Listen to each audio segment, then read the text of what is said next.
നമുക്ക് നിധിയുടെ സുധീഷിന്റെ നാളത്തെ നല്ലൊരു വിശേഷം കേട്ടാലോ? അതിനു മുമ്പായി ആദ്യമായി കാണുന്നവരുണ്ടെങ്കിൽ ചാനൽ ഇഷ്ടപ്പെട്ട ഒന്ന് സബ്സ്ക്രൈബ് ചെയ്യാൻ മറക്കരുത്. വീഡിയോ ഇഷ്ടപ്പെടുവാണെങ്കിൽ ലൈക്ക് ചെയ്യാനും നിങ്ങളുടെ വിലയേറിയ അഭിപ്രായങ്ങളൊക്കെ രേഖപ്പെടുത്താനും മറക്കരുത് കേട്ടോ. അങ്ങനെ നാളത്തെ വിശേഷത്തില് സുധീഷ് താനും നിധിയും തമ്മിലുള്ള പ്രണയകഥയൊക്കെ അങ്ങോട്ട് പറയുവാണ്. ഒരു കള്ളക്കഥ ഉണ്ടാക്കി പറയുക.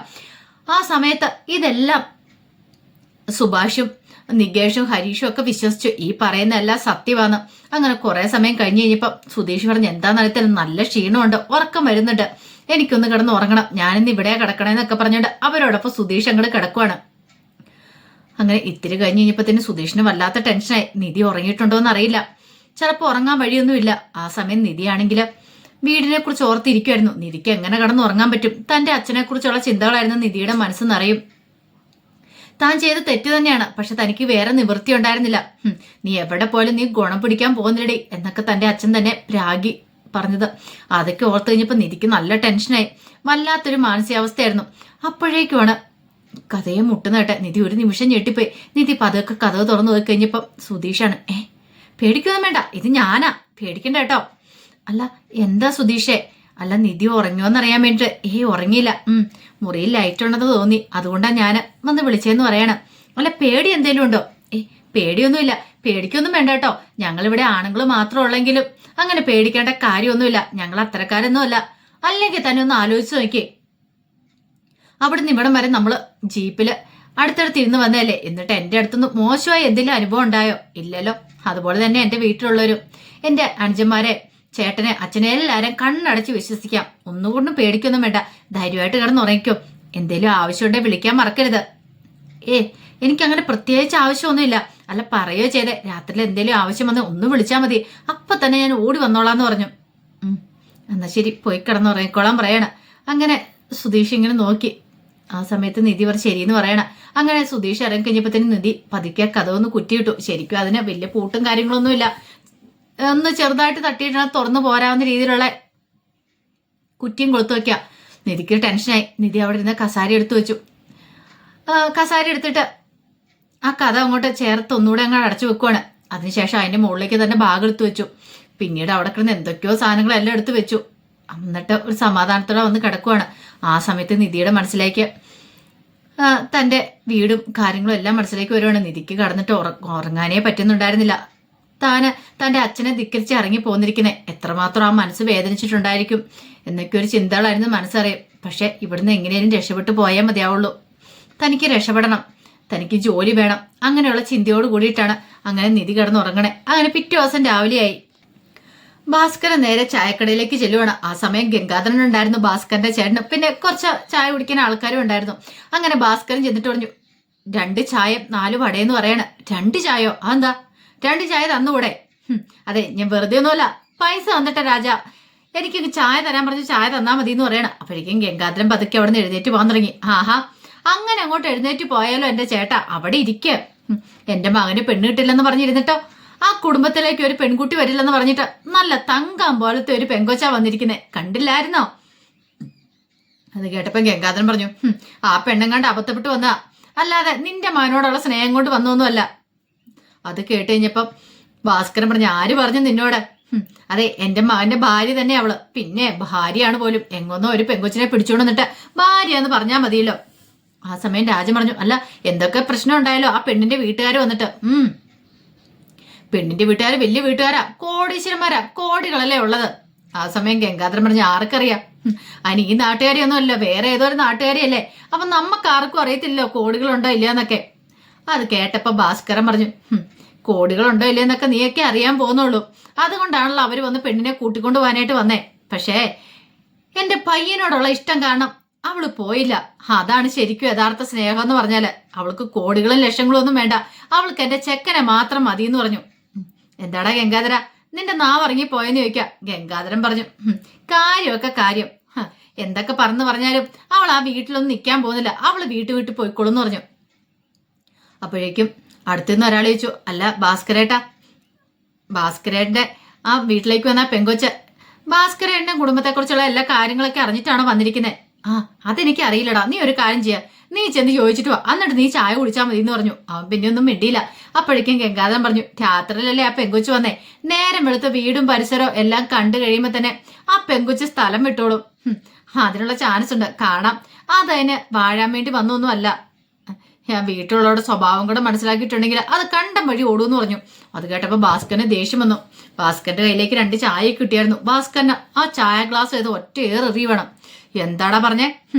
എന്റെ വീട്ടിലേക്ക് മരുമകളായിട്ടൊരു പെണ്ണ് വന്നിട്ടുണ്ടെങ്കിൽ അവൾ അങ്ങനെ പോകാനൊന്നും പോകുന്നില്ല. നീയൊക്കെ കണ്ടോ അവര് നല്ല സന്തോഷത്തോടെ ജീവിക്കുന്നത് എന്നൊക്കെ പറഞ്ഞിട്ട് ഭാസ്കരൻ വെല്ലുവിളിച്ചിട്ട് അങ്ങോട്ട് പോകാൻ നേരം രാജൻ പറഞ്ഞു, ഭാസ്കരായിട്ട് എന്റെ ചായയുടെ പൈസ തരാൻ പറയണം. നീ എന്റെ പറ്റിലെഴുതിക്കോടാ. അവന്റെ ഒരു ചായയുടെ പൈസ എന്ന് പറഞ്ഞ് ദേഷ്യപ്പെട്ട് ഭാസ്കരൻ അങ്ങോട്ടേക്ക് പോയി.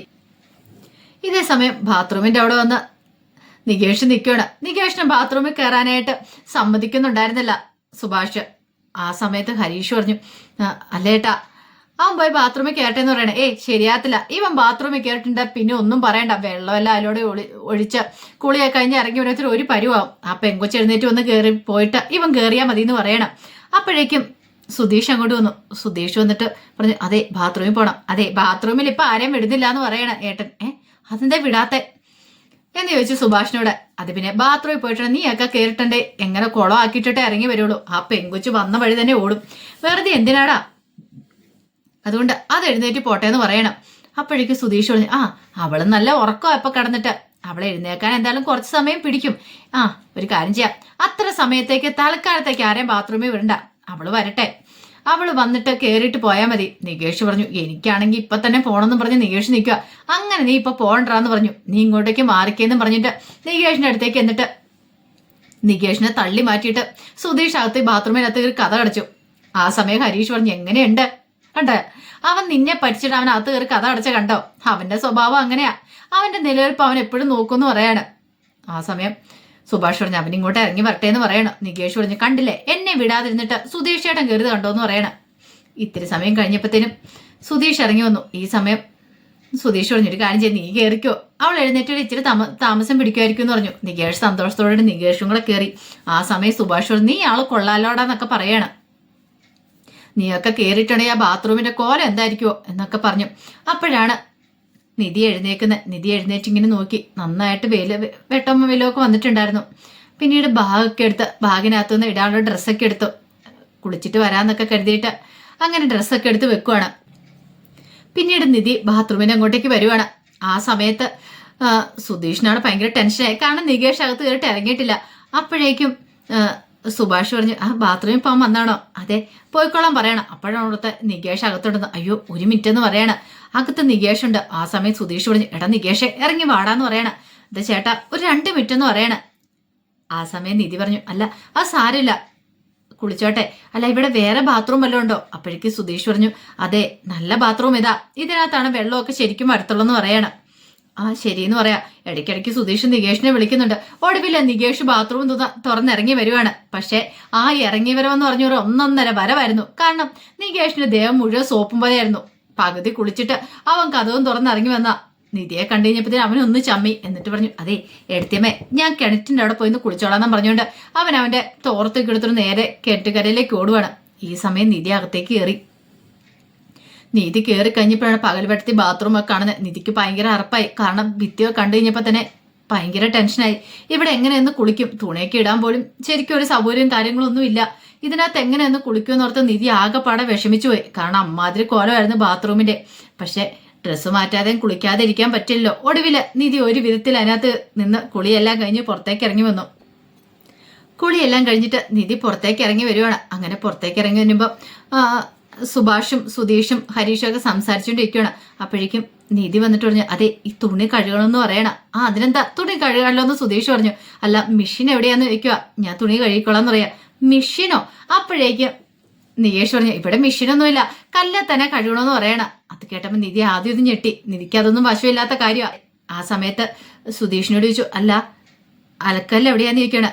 അങ്ങനെ സുധീഷ് പോയി അലക്കല്ല് കാണിച്ചു കൊടുക്കുന്ന സമയത്ത് നിധി അവിടെ നിന്ന് തുണി കഴുകണം. അപ്പോഴേക്കും സുഭാഷ് അകത്തേക്ക് കയറിപ്പോയി. ഇത്തിരി കഴിഞ്ഞപ്പോഴത്തേനും സുഭാഷ് ചായയും കാപ്പിയൊക്കെ ഇട്ടുകൊണ്ട് വരികയാണ്. ഏതാ നിധിക്ക് ഇഷ്ടമുള്ളതെന്ന് അറിയത്തില്ലോ. അതിനുശേഷം സുധീഷിനോട് പറഞ്ഞു, എടാ ഇതിനകത്ത് ഒന്നിനകത്ത് ചായ ഒന്നിനകത്ത് കാപ്പിയാ, ഇതേ നിധിക്ക് ഏതാ ഇഷ്ടമുള്ളതെന്ന് അറിയത്തില്ല, ഇഷ്ടമുള്ള ഏതാന്ന് വെച്ചാൽ അത് നീ കൊടുക്കാൻ പറയണം. അങ്ങനെ സുധീഷ് ചായയും കാപ്പിയൊക്കെ ആയിട്ട് നേരെ നിധിയുടെ അടുത്തേക്ക് വന്നിട്ട് പറഞ്ഞു, അതെ എടുത്തോളാൻ പറയാ, ഒന്നിനകത്ത് ചായ ഒന്നത്തിനകത്ത് കാപ്പിയ, ഇഷ്ടമുള്ള ഏതെന്ന് വെച്ചാൽ എടുത്തോളാൻ പറയണ. അപ്പോഴേക്കും നിധി പറഞ്ഞു, എനിക്ക് അങ്ങനെയൊന്നുമില്ല, ഏതെടുത്താലും പ്രശ്നമില്ല എന്ന് പറയണ. ആ സമയം സുഭാഷ് അവിടെ ഇരുന്ന് നോക്കിക്കൊണ്ടിരുന്ന നികേഷിനോടൊക്കെ പറഞ്ഞു, നിങ്ങളൊക്കെ എന്ത് നോക്കിക്കോ, ഇങ്ങോട്ടേക്ക് കയറി വരാൻ പറഞ്ഞ അവന്മാരെ വിളിച്ചുകൊണ്ട് അകത്തേക്ക് കയറിപ്പോയി. അപ്പോഴേക്കും നിധി ചോദിച്ചു, അല്ല ഈ ക്ലിപ്പ് ഉണ്ടോയെന്ന് ചോദിക്കണം. ക്ലിപ്പോ? അതിവിടെ പെൺകുട്ടികൾ ആരും ഇല്ലാത്തതുകൊണ്ട് ക്ലിപ്പൊന്നും ഇല്ലെന്ന് പറയണം. അതല്ല, ഈ തുണി അഴയെ നമ്മൾ ഉണങ്ങാനിട്ട് കഴിയുമ്പോൾ ക്ലിപ്പ് ഇടൂലോ, അതോ അതിപ്പം ഞാൻ എടുത്തോണ്ടിരാ, ഇതൊന്ന് പിടിക്കാൻ പറഞ്ഞിട്ട് സുധീഷ് അകത്തേക്ക് കയറിപ്പോയി. അങ്ങനെ തുണിയിലിടുന്ന ക്ലിപ്പൊക്കെ എടുത്തോണ്ട് കൊടുത്തു. അതിനുശേഷം അവർ രണ്ടുപേരും അവിടെ നിന്ന് ചായ കുടിക്കുവാണ്. ആ സമയത്ത് നിധി പറഞ്ഞു, എനിക്ക് എൻ്റെ ചേച്ചിനെ ഒന്ന് വിളിച്ചാൽ കൊള്ളാമെന്നുണ്ടെന്ന് പറയണ. ചേച്ചിയോ? അതെ, ചേട്ടൻ്റെ ഭാര്യ ഒന്ന് വിളിച്ചാൽ കൊള്ളാമെന്നുണ്ട്, ആ ഫോണൊന്ന് തരുമോ എന്ന് ചോദിക്കുകയാണ്. അത് കേട്ട് സുധീഷ് പറഞ്ഞു, ദൈവമേ പെട്ടോ, എങ്ങാനും വിളിച്ചിട്ടുണ്ടെങ്കിൽ തൻ്റെ കള്ളത്തരങ്ങളൊക്കെ പൊളിയോ എന്നൊരു ചിന്ത മനസ്സിലേക്ക് വരുവാണ്. ഒടുവിൽ സുധീഷ് പറഞ്ഞു, ശരി നിങ്ങൾ സംസാരിക്കുക, ഞാൻ അകത്തുണ്ട് എന്നൊക്കെ പറഞ്ഞുകൊണ്ട് സുധീഷ് അകത്തേക്ക് കയറിപ്പോയി. ഈ സമയത്ത് നിധി സാന്ദ്രയെ വിളിക്കുകയാണ്. സാന്ദ്ര കോൾ എടുത്തു. നിധിയാന്ന് അറിഞ്ഞു കഴിഞ്ഞപ്പോഴത്തേനും സാന്ദ്ര പറഞ്ഞു, എന്തിനാണ് നീ ഇപ്പം ഇങ്ങോട്ട് വിളിച്ചേ? നീ എന്ത് പരിപാടിയാണ് കാണിച്ചേ? ചേച്ചി, ഞാൻ അങ്ങനെ കാണിക്കണമെന്ന് വിചാരിച്ച് ചെയ്തൊന്നും അല്ല, അതൊക്കെ അപ്രതീക്ഷിതമായിട്ട് സംഭവിച്ചു പോയതാ. ഞാൻ അച്ഛനോട് എത്ര വട്ടം പറഞ്ഞു എനിക്ക് കല്യാണം വേണ്ടെന്ന്, പക്ഷെ അച്ഛൻ അത് കേട്ടില്ല, അപ്പൊ അതുകൊണ്ട് സംഭവിച്ചു പോയതാ. നിനക്കിപ്പോ സമാധാനമായല്ലോ, ഇവിടെ എന്തൊക്കെയാ നടന്നതെന്ന് നിനക്ക് വല്ലതും അറിയാവുന്ന ചോദിച്ചു. എന്താ ചേച്ചി, എന്താ കാര്യം എന്താ? അപ്പോഴേക്കും സാന്ദ്ര പറഞ്ഞു, ഇവിടെ വലിയ പ്രശ്നങ്ങളുണ്ടായി, ഒടുവില് അച്ഛൻ കയറി മുറിക്കകത്ത് കയറി ആത്മഹത്യാ ശ്രമം നടത്തി, അച്ഛന് തൂങ്ങിച്ചാൻ കയറി, ഒടുവിൽ എല്ലാവരും കണ്ടതുകൊണ്ട് മാത്രം രക്ഷോട്ട്, ഇപ്പൊ അച്ഛൻ ഹോസ്പിറ്റലിലാന്ന് പറയണം. അത് കേട്ട് കഴിഞ്ഞപ്പോ നിധി ചങ്കത്തടിച്ച് കിടന്ന് നിലവിളിക്കുകയാണ്. അച്ഛാന്ന് പറഞ്ഞോണ്ട് ആ കരച്ചിൽ കേട്ടോണ്ട് അകത്തുനിന്ന് സുധീഷ് സുഭാഷും എല്ലാരും കൂടി ഓടി വരുവാണ്.